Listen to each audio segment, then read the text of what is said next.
Beberapa tahun terakhir kita menjadi saksi kehancuran dunia akibat belajar di sekolah. Kita melihat kehancuran dunia akibat dari sekolah yang mengembangkan sains. Pertanyaannya, apakah kita belajar sains untuk itu?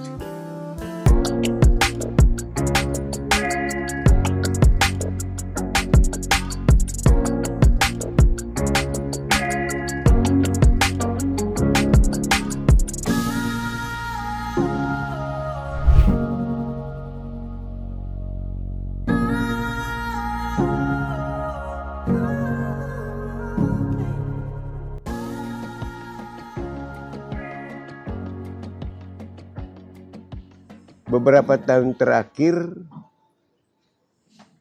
kita menjadi saksi kehancuran dunia akibat belajar di sekolah.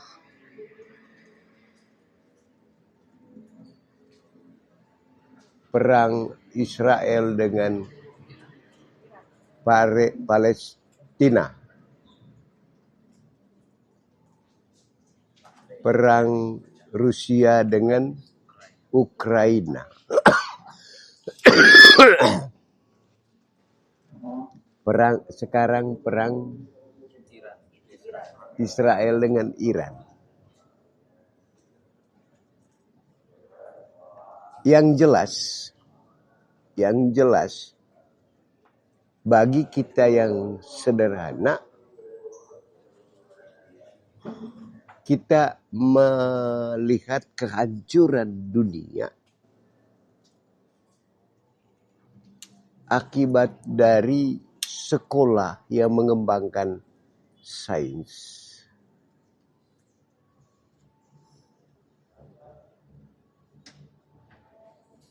Pertanyaannya, apakah kita belajar sains untuk itu? Pada level kita di sini, kita juga menjadi saksi bagaimana kecerdasan akibat sekolah itu menjadi sumber pertengkaran yang tidak pernah berakhir. Apakah itu tujuan adanya sekolah? Ya, kita juga masih menjadi saksi bahwa yang menderita penderitaan penyakit degeneratif dan penyakit-penyakit lainnya juga berhubungan dengan sekolah. Saya ambil kasus sederhana keluarga saya. Keluarga generasi bapak saya cuma satu yang sekolah. Bahkan sekolah menjadi perawat. Dengan ilmu yang dia bawa dari sekolah, dia coba hidup menurut ilmunya dan coba mempengaruhi hidup orang yang tidak sekolah menurut ilmunya. Hasil nyata yang kami peroleh dari generasi bapak saya, justru yang perawat yang meninggal tidak sampai 70 tahun. Sedangkan yang lainnya, bapak saya yang paling cepat.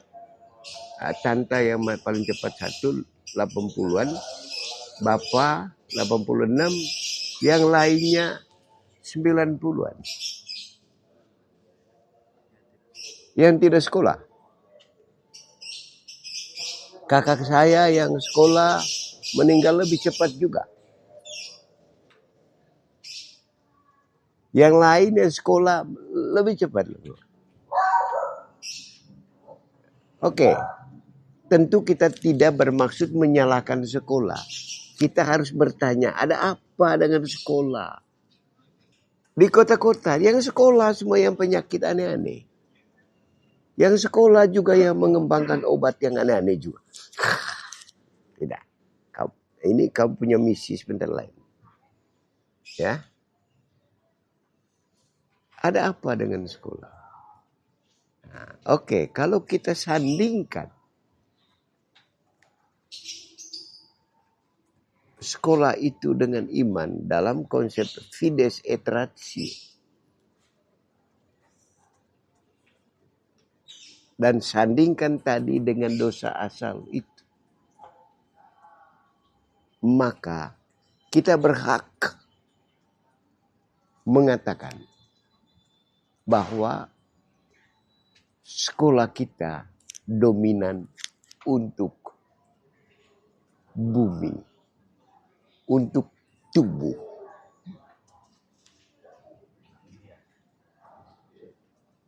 Maka sebenarnya dominan juga kita tidak bisa keluar dari keburukan hidup manusia.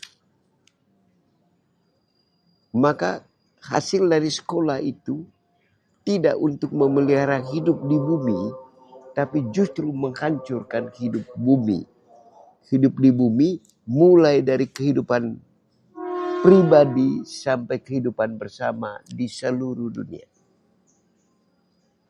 Saya minta kita, karena ini juga sekolah. SKK ini kan sekolah. Kita masuk di universitas yang disebut USC. Universitas Sukacita. S1 gelarnya SSC. Sarjana Sukacita. S2 MSc. Magister Sukacita. Dan tinggal tambah yang lainnya, terserah itu ke sana. SC, yang penting di belakangnya SC. Nah, ketika kita belajar di universitas ini, paling tidak kita merasakan derajat keterangkatan kita dari Peccata Mundi. Ya. Dosa asal yang saling bermusuhan. Paling tidak, kalau tidak lenyap, paling tidak berkurang jauh. Dosa cemberut. Dosa cemburu. Dosa tidak sabar. Dosa rakus yang sangat terikat dengan dunia hilang. Jangan lupa dahulukan sukacita itu. Karena sukacita itu adalah cahaya. Baru di atas sekolah lama yang kita sudah geluti. Sekolah di atas sekolah dunia. Bawalah cahaya-cahaya dari USC ke sekolah dunia yang penuh dengan masalah. Dalam filosofi orang Manggarai, kalau orang mau pergi kuliah, doanya lalong bakok dulako, lalong rombeng du kole. Seperti seekor jantan ayam putih, sebab kau pergi polos, you have nothing. Pergilah, bertumbuhlah di sana, seperti sampai mencapai bulan, supaya engkau membawa cahaya kebenaran dan kebaikan dari cahaya itu. Vaket caler gerva, artinya engkau berakar tunggang yang tak goyah dari kebenaran dan kebaikan yang kau dapatkan dari atas. Kemudian sound bembang gerita, artinya engkau harus pulang dengan rimbun yang menjadi tempat berlindung bagi banyak orang.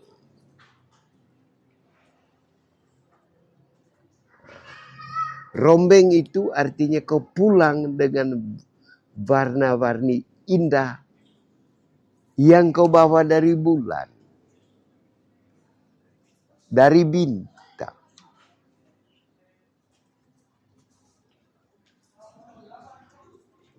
Ya, kita sudah seperti itu. USC ini yang mengubah kita menjadi lalong rombeng. Dan saya bukan hanya berbangga, saya berbahagia. Kita semua sukses secara bersama bertumbuh ke arah sana. Sambil terus meraih bintang yang lebih cemerlang. Bawalah cahaya yang kau dapatkan itu ke tempat kita bekerja. Amin.